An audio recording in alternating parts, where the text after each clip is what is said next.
is Lauren Ward, and I actually did graduate from Northwestern University yesterday.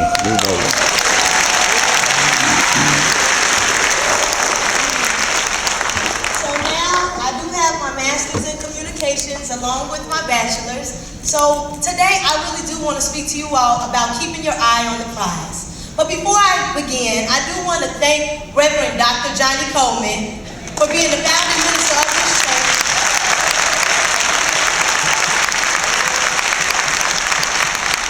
I do want to thank Reverend Derek Wells. And I also want to give thanks to my lovely parents and my family and my friends for being here supporting me today. So guys, yes. My topic today is keeping your eye on the prize. Because as we all know, it can be hard.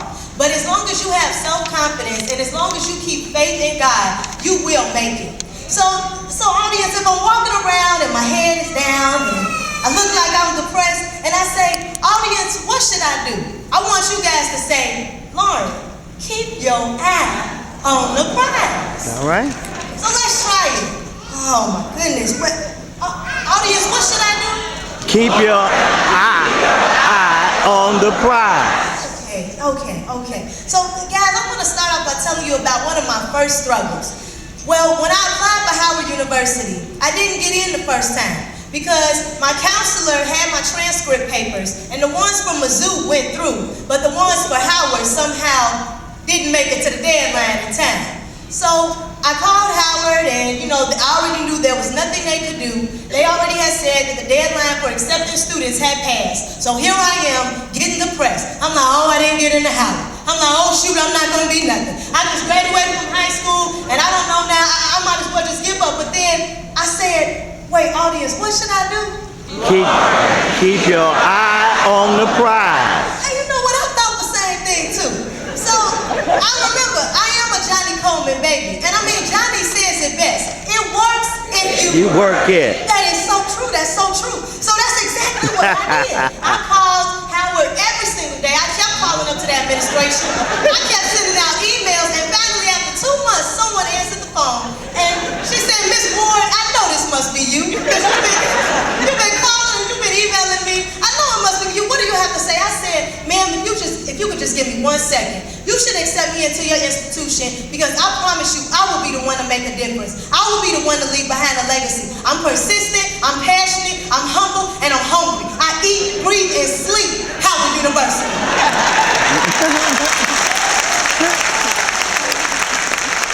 So from that, she said, Lauren, we'll accept you into Howard. But the struggles didn't stop there. I went out for AKA my first time, and I didn't make it. I had lost a family member that year and my grades plummeted. I went all the way from a 3.7 down to a 2.8. That's how depressed I was. So here I was once again feeling that I couldn't pick myself back up. I'm walking around, I'm depressed, I'm angry, I'm crying. But then I thought, audience, what should I do? Lord, keep your eye on the prize. And you know what? That's exactly what I did. I went out for AKA again, and that semester I made a 4.0 and I was able to get into it. Yeah. But my struggles didn't stop there. You see, senior year I had a math teacher too, and I felt like he was really out to get me because I've never been savvy in math. But this math teacher, I'm like, please, I gotta graduate on time. He's like, Lauren, I'm gonna tell you, I'm gonna keep it real. If you don't do well in my class, you're not graduating on time. So here I am, I'm depressed. I'm like, boy, I've never been good in math. Probably never will be. I'm like, I don't know if I'll ever pass this class, and I'm depressed and I'm crying. And then I said, audience, what should I do? Lord, keep your eye on the prize. Yeah, and that's exactly what I did.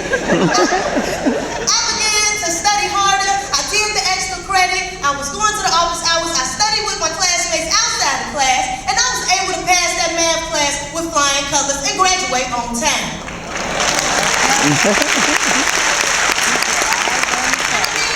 I look at my current situation now. I interned at ABC, I've interned at Fox, I even had a recent interview at CBS 2 news station, and unfortunately, do I have a job yet in my field? No, I don't. But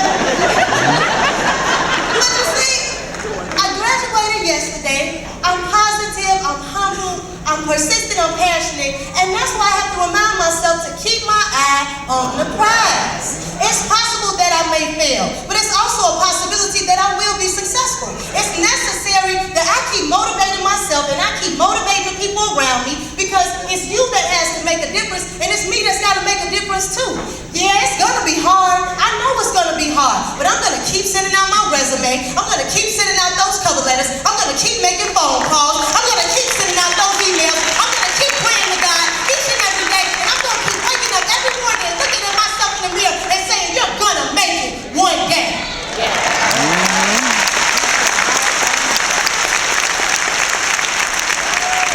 Because sometimes you got to put down some hip-hop or some homework, some Master P for some chemistry, because you won't get your degree rapping and clapping with OJZs. Sometimes you got to give up getting down with Foxy Brown and say to the world, how do you like me now? And when you see Run DMC, it means run, don't miss class. No deposit, no return.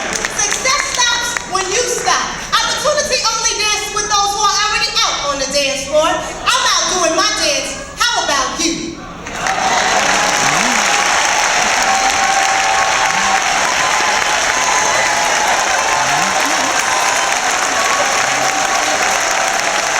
Thank you.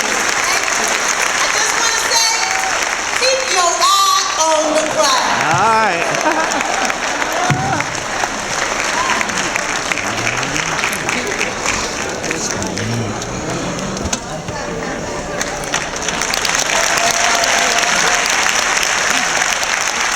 Woo.